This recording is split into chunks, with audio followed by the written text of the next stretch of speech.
Let's talk some dream scenarios for the Vikings 7 rounds.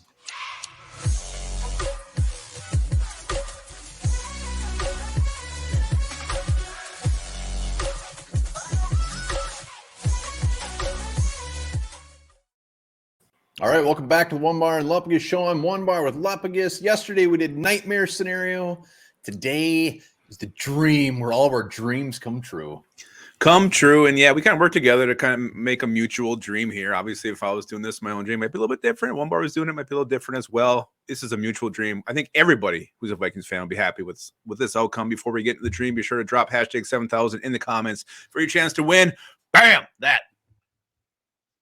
That's it. That's like oh, and like and subscribe.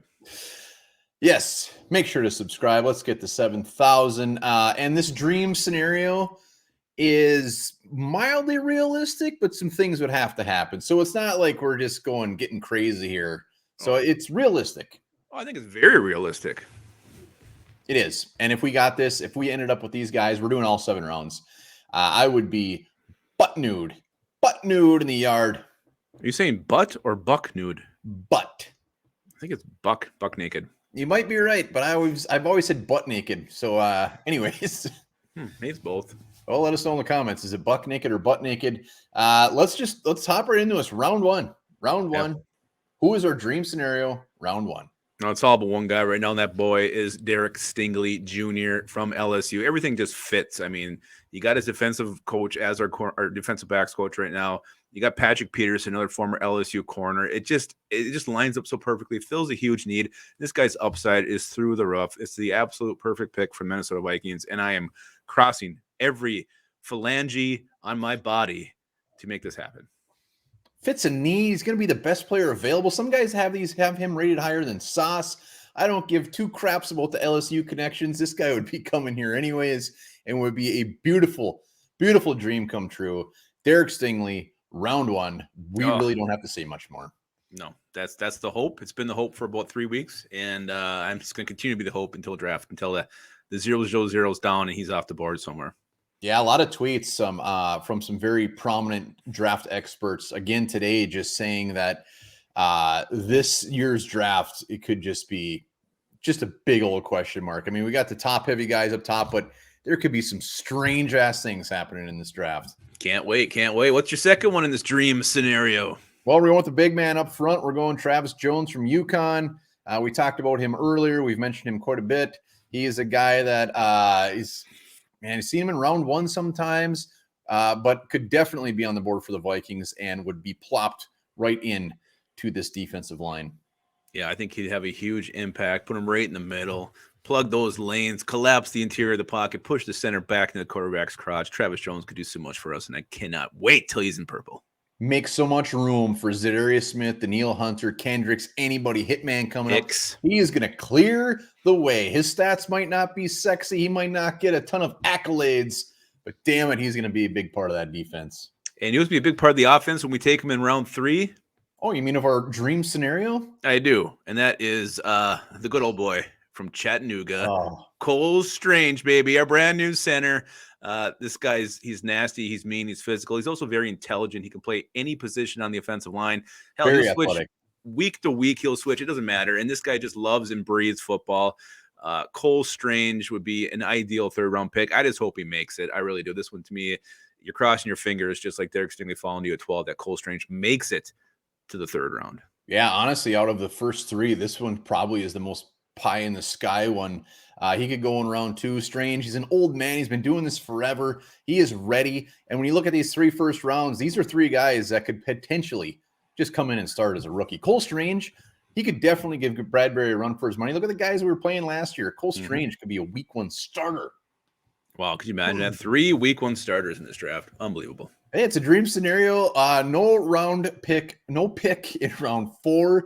A dream scenario, or maybe we trade back in round 3, still get Cole Strange and pick up a 4th or 2nd, whatever.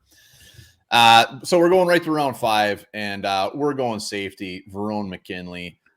Man Crush City here. I know Lupagus likes him as well. Ball hawk. Love me a ball hawk. 6 interceptions last year. Read anything about this guy. Ball skills, ball skills, ball skills. Wherever the ball is, that's where Verone McKinley is.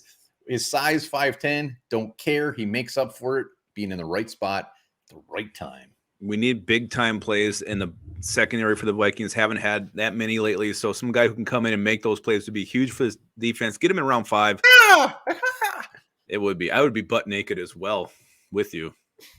I was a ball hawk. I don't know where that came from. I would be buck naked. Let's go to round 6, guy. There's a lot of tight ends I like on day 3 of the draft. Here's one. A guy who reminds me a lot of Konkadonk is Cole Turner from Nevada. Just he doesn't really stand out in any real area, but he's solid in pretty much every aspect of the game.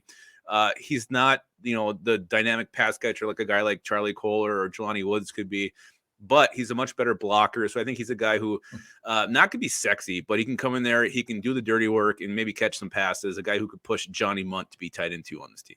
Man, I got Cole Turner as a great pass catcher. I think he can get some receptions right off the bat. He uses his big body, 6'6", 249. Everything you read about him, he's athletic. He can line him up, not only a tight end, but as a receiver as well. So I think he could come in and get a handful of catches.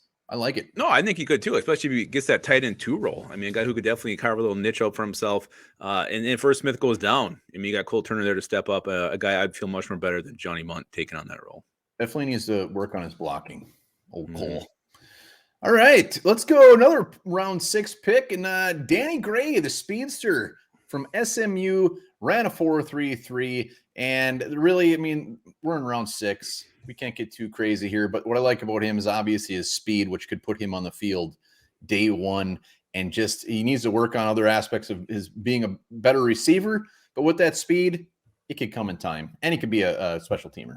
Oh, we got 8 picks. One of them is probably going to be a receiver at some point. It could be round 1. It could be round, not 4, but round 3, whenever. We're going to take a receiver at some point just to fill out some depth. Again, a guy who can stretch the field, get deep, get vertical. You like that, especially late in round 6 with Danny Gray. Hell yeah, I'd be on board with that. Yeah, I mean, if for some reason we're hard up to take a receiver in round 1 or 2 and it doesn't happen, I would much rather than wait. Just take a flyer on a guy like Gray who's got speed. Just wait till the later rounds. Wait till 6 or 7. Yeah, absolutely. Let's go with the other 6th-round pick. We got 3 6-rounders. 2 of them are like back-to-back, so I think this is it. Jack Sanborn, the linebacker from Wisconsin. We love ourselves some Wisconsin linebackers, smart, physical players, understand football, understand the game. This guy, again, I don't think he sees the field much on defense in year 1, but he makes the team as a special teamer. I think that's where he's really going to have a huge role, huge impact right out the bat. And then maybe he's got some room to develop and potentially maybe be I'm going to say quality backup down the road. Yeah, he's got quality backup written all over him. Big impact on special teams is probably his career highlights. But again, we're in round 6. He's smart. He's tough. And he could just be a great guy in the locker room. So Jack Sanborn. Think he has good ball skills in the shower? Absolutely. Final, round 7. We're going with the pass rusher. We're going with total project here. Ali Fayad, 6'2", 250, MAC. Defensive player of the year, 12 sacks last year at Western Michigan, pass rushing beast, needs to get bigger and needs to work on some things. But I love me some Ali Fayad. Well, you know what? He dominated the level of competition he was at. And what else more can you ask for? You can't ask him to do more than that. So Ali Fayad, round 7. Why not? Again, edge rusher, premium position. The Vikings are going to address it at some point. So I would be very excited about this. A guy with a lot of upside here. Might take him a while to reach that potential, but I think if you stay with this guy, let him grow, let him develop, he could definitely be something special down the road. Oh, man. I love late round guys who just put up a ton of sacks in college. Just love it. Just love it. Really?